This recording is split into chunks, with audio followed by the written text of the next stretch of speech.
the past 4 years, I've worked as a video editor at a women's apparel company. As you might imagine, most of the employees are female, and I'm in fact the only guy in my department. This leads to a lot of jokes and harmless teasing from both friends and coworkers, but the truth is, I don't really mind it at all. I hardly even notice. There is, however, one downside. The bathroom situation. But I'm getting slightly ahead of myself. A few months ago, due to lack of space, my employer moved my entire department. There are about 12 of us, 11 girls and me, the only guy, from its main headquarters to a smaller building across the street. It was a perfect situation. We desperately needed the extra space and the building was available. Unfortunately, it wasn't in great shape. No one had leased the building for quite a while, and it was obvious. Ceiling tiles were cracked or collapsing. The carpets had peeled up, revealing bare concrete underneath, and the bathrooms were in god-awful shape. Honestly, the space looked more like a home for squatters than a comfortable workspace. But my employer put a lot of money into remodeling, and by the end, it was unrecognizable. What an amazing transformation. We each had individual working spaces complete with potted plants, ergonomic chairs, and open spaces to decorate however we wished. We were given a full kitchen complete with a coffee maker, a juicer, and top-of-the-line water purifier. And the girls were given an extravagant bathroom complete with futons and makeup mirrors. You know, the kind with the bulbs around the frame. But there was one cost-cutting measure the company implemented, and they did it in the one place where it would affect the least amount of employees. The men's room. The men's room was a single toilet, sink, and plain mirror. That was fine, seeing as I would be the only one using it, aside from the occasional office visitor.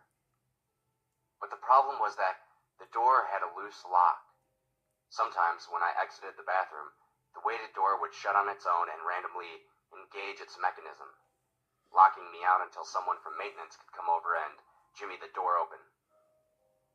It didn't happen that often, but it was often enough to be a huge pain. To make matters worse, sometimes maintenance was bombarded with other matters, leaving me without a bathroom for hours or even days. Luckily, my female coworkers were good-natured enough to let me use the ladies' room if I were ever in the unfortunate situation of having to go so badly while locked out of the men's room. They said they didn't mind. If anything, they found it amusing. On the handful of times it happened, I would play it off lightheartedly, though I really hated it. And it wasn't just because of my male ego. It wasn't due to indignity or embarrassment. It was because using the ladies' room just felt weird. Like, weird in a creepy way that I really can't explain. As if when I was in there, I wasn't alone. I vividly remember the first time I ever had to resort to using it. It was on one of the days where the men's room lock had jammed that morning, and I had gone nearly a whole day without another bathroom break. An hour before my shift ended, I felt like my bladder was about to burst. My legs were shaking, my teeth were biting the inside of my cheeks, and my eyes were beginning to water. I realized at that point that my options were either to use the ladies' room or find a bush outside. I opted to use the ladies' room, though it was actually a tough decision. My female coworkers promised they would guard the door to make sure no one went in while I used the restroom. They checked to make sure it was empty before I shamefully entered. "Hello?" I said. No response. My first thought was how nice it looked. Like I said before, futons and a lit mirror. I was also surprised that there were no urinals, only stalls. I know that sounds completely crazy, but when you've gone your whole life seeing urinals on the walls of public restrooms, you do a double take when you realize they aren't there. I entered a stall, locked it, though I was sure no one else would be coming in, and I undid my fly. I stood there in heaven as I emptied my bladder, hearing nothing but the sound of relief. The sound continued for what felt like a minute straight before I heard something else. It was the sound of light footsteps. Then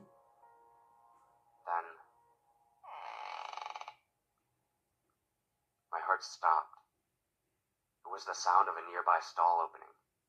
Someone else was in the bathroom with me.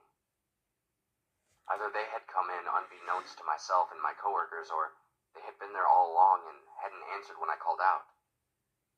After the immediate shock, my feeling was that of utter embarrassment. Here I was, standing in the ladies' room, unleashing the floodgates, as it were, and some poor girl had to hear it. Some girl I worked with, who was probably just as embarrassed as I was. Damn, this was awkward. Somehow, without even thinking, I let out a feeble, sorry. I again heard the squeak of a bathroom stall, followed by a light thud. I finished my business and sighed deeply as I exited the stall. I saw my beet red face in the light of the mirror as I quickly washed my hands and exited the restroom. My coworkers swore that no one had entered the ladies' room while I was inside, and they assured me it had been empty when I went in. I wasn't sure, but I chalked it up to me hearing things, perhaps water running through the pipes in the hall, and had forgotten about the whole experience shortly thereafter. I only had to ever resort to using the ladies' room once or twice in the months that followed, and each time was a miserable experience. Each time I was on edge, always paranoid, always feeling as though I was invading someone's space. Once, while washing my hands in the sink, I looked up at the mirror and swore I saw movement in the corner of my eye. A quick motion near one of the stall doors, like someone quickly ducking out of sight. I couldn't pinpoint where the motion had come from exactly, but I swore at the moment I saw it, I heard that unmistakable sound.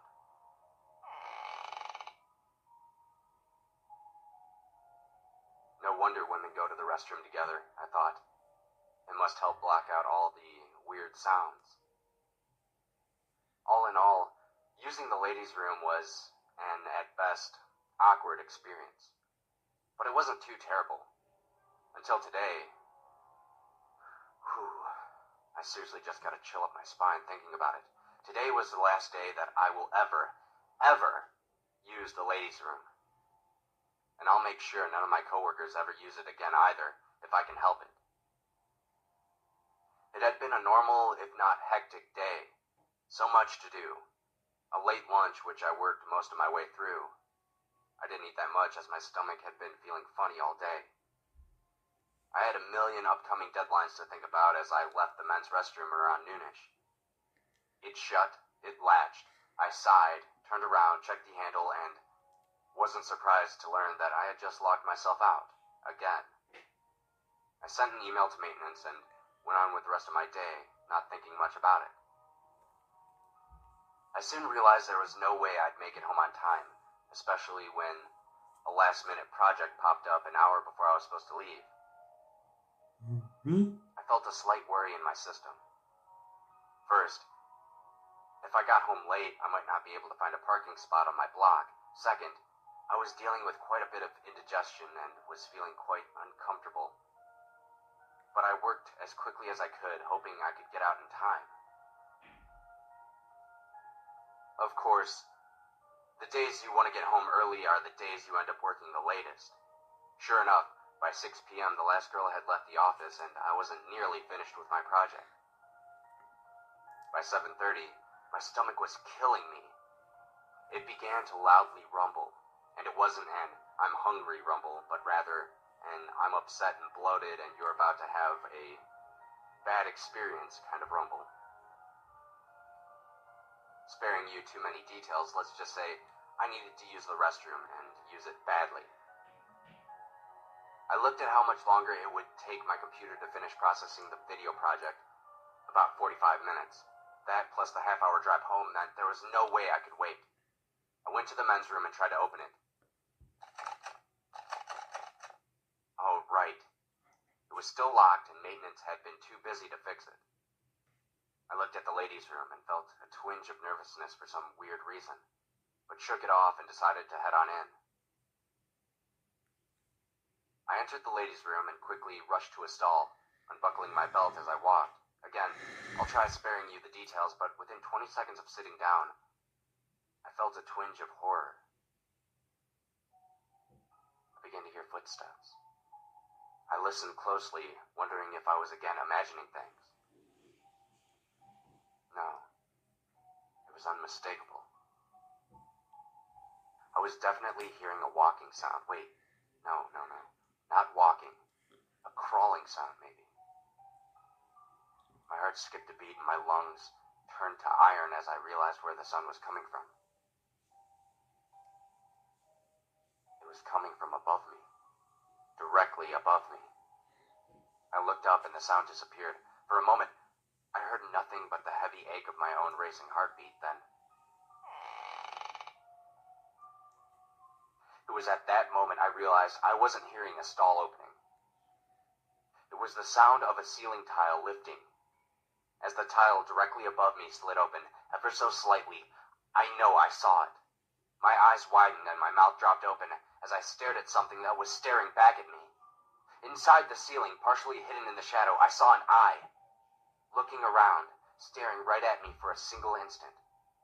Then, as quickly as it was there, it was gone.